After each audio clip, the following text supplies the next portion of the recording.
Times of Kudla ಪತ್ರಿಕೆ ಸಂಪಾದಕ Shashi R Bandimar ಹೃದಯಾಘಾತದಿಂದ ನಿಧನ. ಟೈಮ್ಸ್ ಆಫ್ ಕುಡ್ಲ ತುಳು ಪತ್ರಿಕೆಯ ಪ್ರಧಾನ ಸಂಪಾದಕ 41 ವರ್ಷ ಪ್ರಾಯದ ಶಶಿ ಆರ್ ಬಂಡಿಮಾರ್ ಬುಧವಾರ ರಾತ್ರಿ ನಾಗಾಲ್ಯಾಂಡ್ನಲ್ಲಿ ಹೃದಯಾಘಾತದಿಂದ ನಿಧನರಾಗಿದ್ದಾರೆ. ಅವರು ತಾಯಿ, ಪತ್ನಿ, ಸಹೋದರಿ, ಇಬ್ಬರು ಸಹೋದರರು ಮತ್ತು ಅಪಾರ ಬಂಧು ಬಳಗವನ್ನು ಅಗಲಿದ್ದಾರೆ.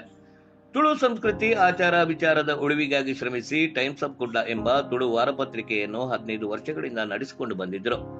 ಸಣ್ಣ ಕೈಗಾರಿಕೆಯಲ್ಲೂ ಆತಿಥ್ಯ ಕ್ಷೇತ್ರದಲ್ಲೂ ಸಕ್ರಿಯವಾಗಿದ್ದ ಅವರು ನಾಗಾಲ್ಯಾಂಡ್ನಲ್ಲಿ ತನ್ನ ಮರದ ಫ್ಯಾಕ್ಟರಿಗೆ ಹೋಗಿದ್ದಾಗ ಅನಾರೋಗ್ಯ ಕಾಡಿತ್ತು. ಶಶಿ ಬಂಡಿಮಾರ್ ಅವರಿಗೆ ಜೈ ತುಳುನಾಡು ಸಂಘಟನೆ, ತುಳುವರ ನೇಸರ ಎನ್ನುವ ಬಿರುದು ಸೇರಿದಂತೆ ಅನೇಕ ಬಿರುದು, ಪ್ರಶಸ್ತಿಗಳು ಅನೇಕ ತುಳು ಸಂಘಟನೆಗಳು ನೀಡಿ ಗೌರವಿಸಿದ್ದವು.